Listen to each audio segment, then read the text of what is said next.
Assalamualaikum warahmatullahi wabarakatuh. Kembali lagi di channel saya. Di video kali ini saya akan membahas tentang ikhlas. Jadi ada kondisi kita harus menahan diri.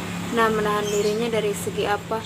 Menahan diri dari segala keinginan kita, menahan diri dari segala rasa kesabaran kita, dan menahan diri dari segi hawa nafsu. Ada kondisi gimana kita harus terlatih belajar ikhlas. Kadang-kadang kan keikhlasan kita itu bukan di awal ya. Kadang-kadang keikhlasan kita itu diuji di tengah-tengah atau di akhir. Di awal tuh kita kayak udah ikhlas banget, tapi pas di tengah-tengah ketika kita ada masalah sama teman-teman kita pasti kayak ngerasa kecewa ya. Dan di situ keikhlasan kita kayak mulai diuji. Pasti kan kita ujung-ujungnya, coba kalau saya nggak gini, tahu kayak gini saya nggak akan kayak gini, tahu kayak gini saya nggak akan kayak gini. Pasti kan rasa kecewaan kita itu pasti ada ya. Kan mulai terganggu nih ya keikhlasan kita di tengah-tengah. Atau ada yang ngecewain kita nih. Jadi kita itu ngelakuin satu kebaikan buat orang tersebut. Nah, kita ikhlas nih. Terus nggak lama kemudian orang tersebut kayak minta bantuan lagi sama kita. Terus kita bantuin, kita ikhlas karena Allah. Itu di awal sama di tengah kita itu udah ngerasa ikhlas ya.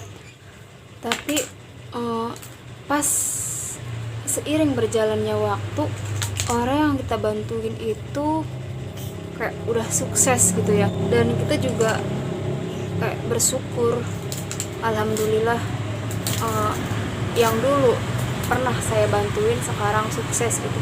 Dan situ kita kayak masih ikhlas gitu. Tapi pas setahun 2 tahun kita itu kayak butuh bantuan dia, tapi pas kita minta bantuan sama dia nggak bisa bantu kita. Nah, di situ kita kayak berpikir, dulu dia saya bantu, dulu dia pas butuh bantuan saya bantu, dan sekarang pas dia udah berhasil saya minta bantuan dia malah nggak bantuin kita. Nah, di situ tuh kita kayak ngungkit-ngungkit yang dulu pernah kita kasih ke dia, yang dulu kita ngebantuin dia. Nah, otomatis kan pahala kita gugur ya, karena yang dulunya kita ikhlas, yang awalnya kita ikhlas, yang tengah-tengahnya kita ikhlas, yang akhirnya pun kita ikhlas karena melihat dia sukses. Pas kita butuh bantuan dia nggak ngebantuin kita, akhirnya kita ungkit-ungkit. Jadi tingkat keikhlasan kita itu bukan hanya di awal, di akhir, di tengah.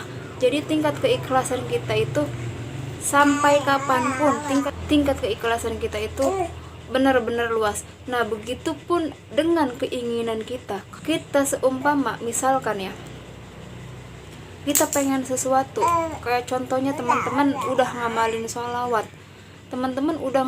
sholawat, ikhlas karena Allah. Tapi teman-teman kayak lama-kelamaan capek, jadi kayak ngeluh gitu. Terus teman-teman akhirnya kayak nggak ikhlas gitu. Jadi bukan nggak ikhlas, jadi awalnya itu teman-teman ikhlas, tapi pas di tengah-tengah juga teman-teman ikhlas, tapi pas mau sukses gitu teman-teman malah kayak ngeluh. Teman-teman malah kayak ngomong, capek amat sih, perasaan saya udah setahun, 2 tahun, 3 tahun, dan paling lama misalkan 5 tahun udah ngamalin sholawat selama itu, tapi kayaknya kok nggak datang sih keajaibannya, kok hidup saya gini-gini aja, nggak ada perubahannya gitu. Jadi itu tingkat keikhlasan teman-teman itu lagi diuji, dan itu salah satu ciri-ciri keajaiban sholawat mulai OTW di hidup kita. Jadi yang tadinya keajaiban itu mau OTW di hidup kita, ketika kita ngeluh, ketika kita yang awalnya ikhlas ngamalin sholawat karena Allah, terus kan kita ngeluh dari awal saya gini dari 2 tahun ke belakang saya sering ngamalin sholawat tapi hidup saya nggak ada perubahan. Nah di situ kayak tingkat keikhlasannya itu kayak gugur gitu, jadi nggak ada gitu. Nah di situ otomatis keinginan kita juga depending. Jadi yang tadinya mau OTW, ketika kita ngeluh kayak gitu itu depending. Jadi teman-teman, semua itu butuh proses, nggak langsung kita ngamalin sholawat setahun 2 tahun, bahkan sebulan 2 bulan kita langsung ngerasain keajaibannya.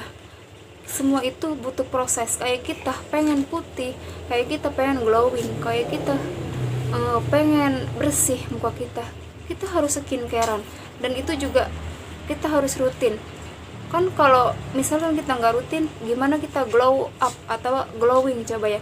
Nah begitu juga kita misalkan pengen pinter, kita belajar gitu ya, kita pengen bisa baca Quran, kita juga belajar dari awal, dari A batasa, dan sampai kita bisa baca Al-Quran sampai Alif Lam Mim gitu.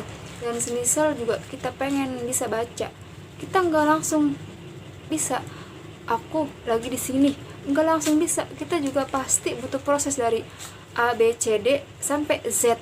Nah kalau kita udah bisa baca dari situ A B C D sampai Z, kita otomatis bisa baca, dan itu juga butuh proses, itu juga harus dieja, harus dan lain sebagainya, itu juga butuh proses yang sangat lama.